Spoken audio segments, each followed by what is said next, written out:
in Thailand the problem is that they prioritize so much on college entrance so what they do is they cut out anything that has nothing to do with their resume and so you have these kids that's pretty much like robots because they blindly following what their parents want them to do and these are all the skills that they can put on their resume but they don't develop any soft skills so they don't know how to negotiate they don't know how to speak with people they don't know how to use logical skills which they will eventually need to use in life Sure. Like in the short term it's college they won't have to and so in Korea and Singapore they know that so they send their kids to debate since like very young age Yeah. right in Thailand these days I'm getting more and more because parents they send their kids to me initially it's always because of what I just said the logical skills and all that Right. and then I send them to competitions it's the same pathway I did I send them to competitions kids develop a community they want to be better they eventually become so good they win championships and that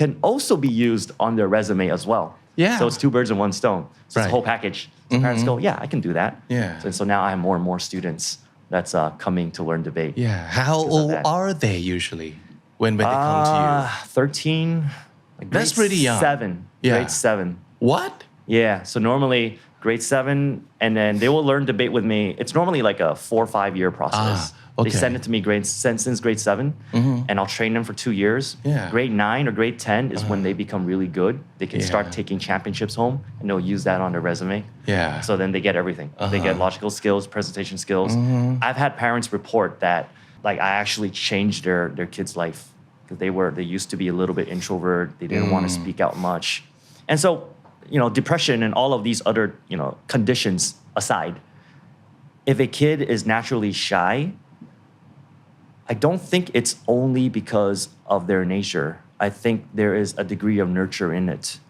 Okay.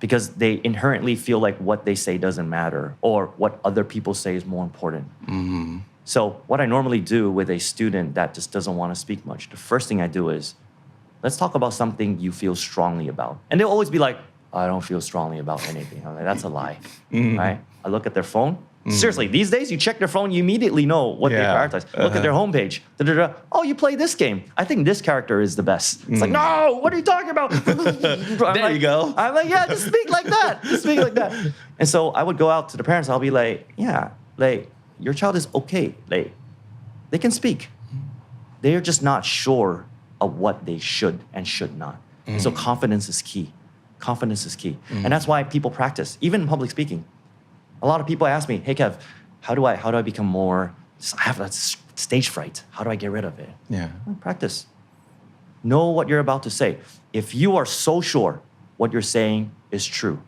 and you just want to explain it to other people you're not going to have stage fright but if you're like oh, I don't know like look if you put me on a stage in front of the world's best like past champions of the world and you tell me to give a 7-minute speech yeah I'll have stage fright I'll be like I'll make sure that speech is so damn good and I'll practice like crazy before I can go up Yeah. So it's all about practice. It's all and about confidence like building and your practice. confidence. Yeah. Yeah. That's also a secret in teaching kids as well. This is just going back to the original question. It's like how do I teach my kids? I think one important thing, and this is especially true in Thailand, is the kids needs to know what's going on. Those like red lights, green lights, where they have like counting down on how many seconds. It's actually a great policy because like you actually reduce the amount of traffics, reduce the amount of like people raging under pressure because like they know how long they have to wait, right? So like okay, 60 seconds. All right, I'll do my stuff. Same thing. The first thing, and this is not just SAT. This is debate as well. First thing I do, I said, hey parent, can you like sit over there? Just bye get out. Okay, right? Get the kid in here, and I said, are you here because you're forced? Or are you here because you want to? Which one is it? And if you're here because you're forced, I'll help you talk to your parents. I'll help you get out of this because you shouldn't be forced, right? And so I'll get all types of answers. Sometimes the kid will be like, yeah, I'm forced, blah, blah, blah. And I'll be like, well, do you actually need SAT? Or do you actually like it? Do you want to give it a try? And sometimes I'll be like, you don't know whether or not you like it until you've tried. That's the least you can do. So I said, you know what? Try out my class. Try it once or twice. You don't like it? It's okay. tell me. You don't have to tell our parents. I'll tell your parents for you. But the premise is you need to want to be here.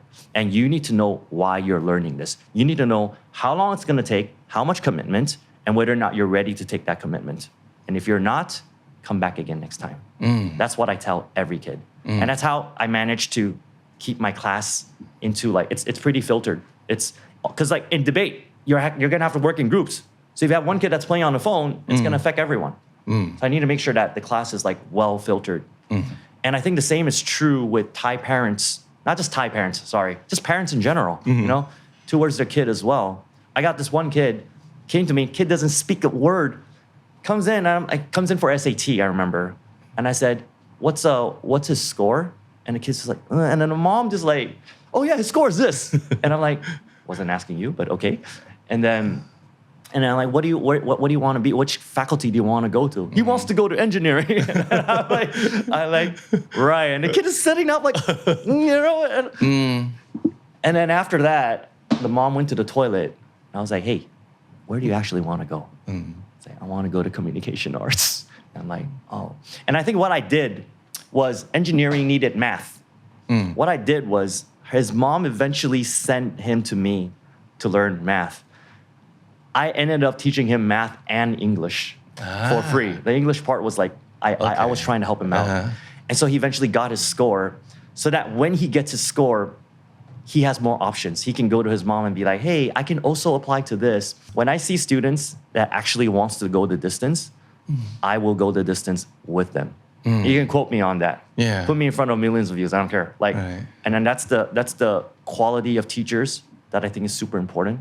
A lot of parents are like, oh, how well do you teach? Who cares about that? We're in the information age. Kids can get knowledge everywhere. They can get it on their phone. They don't need the teachers to know.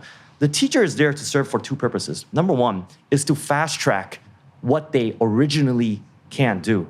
The same is true with every other industry. That's why you want a coach. That's why you want a trainer. That's why you want these stuff. Is that you fast track these stuff. So when they come to me, they don't have to go through the trial and error. I know exactly what to teach them. Things that would have taken them for like 2 years, I'll get it done in 6 months. That's why they're paying for. Number two is I need to make sure that I can motivate them and manage their expectations. They need to know what they're doing and why they're doing it. That's super important. If teachers can do that, then they're a good teacher. Being good at explaining is a prerequisite. You better be good at explaining. But you can't say, oh, I'm so good at explaining. There's like online videos. There's all of these like, you don't need those. You just need a teacher that can do that. And so a lot of parents, because I don't teach anymore. I let my employees teach. So a lot of parents, they come to me like, wait, but you're not teaching. I'm like, yeah, but I'm still there. I'm still there to motivate your kid. It's still my curriculum. I'm still there to talk to them. And that's why they do well. I have a very high success rate. Right. Yeah. Well, hearing you talk about the situations with other parents, I hope things are getting better because listening to you talk before about how you start teaching kids when they were very young, I hope more people realize how important this is in the same way that they realize now that financial literacy is so important. So we should teach about money very early on. And the same thing about how to talk or how to make a speech. Because I don't think we have too little places that teach about like public speaking. Because a lot of people are teaching that, but not for kids, but for adults, like for someone who's already in the workforce. And they need their skills to be better at representing, like doing presentation. But to try to give them these skills very early when they're young, I think is super important. It's super important because it's also because that's the time where they shape their personality. Exactly. By the time you reach adulthood, you have so many responsibilities. And so you have a limited amount of time slot. And so when I teach adults or celebrities, they have such a limited time slot. So all I can do is I can still change their life. Don't get me wrong. But it is relatively harder because they are less malleable. So with kids, you'll realize that while they develop their speech and skills, they're also developing their personality. They become more inquisitive. They ask stuff. And that's a great trait to have. They're curious. they have ChatGPT, right? Or they have, phone. They look at that and why is that like that? Search, knowledge. You accumulate that for 5-6 years, you will be someone in a society. You will, right? It's going to happen. So it's very important to, I wouldn't say start them like super young, but I think like 7th grade is a great time. Yeah. So what skills do they need to have besides number one, knowing what they are passionate about, for example, like for someone who doesn't even know how to speak at all, besides trying to get them to think about what they would talk passionately about, what kind of skill do you think they need to develop? They need to naturally want it. And that's something that the teachers can only control to a degree. So I can sit you down and explain to you, here's your life path, here's how it's going to work. Do you like it? And the student can go, I'll try.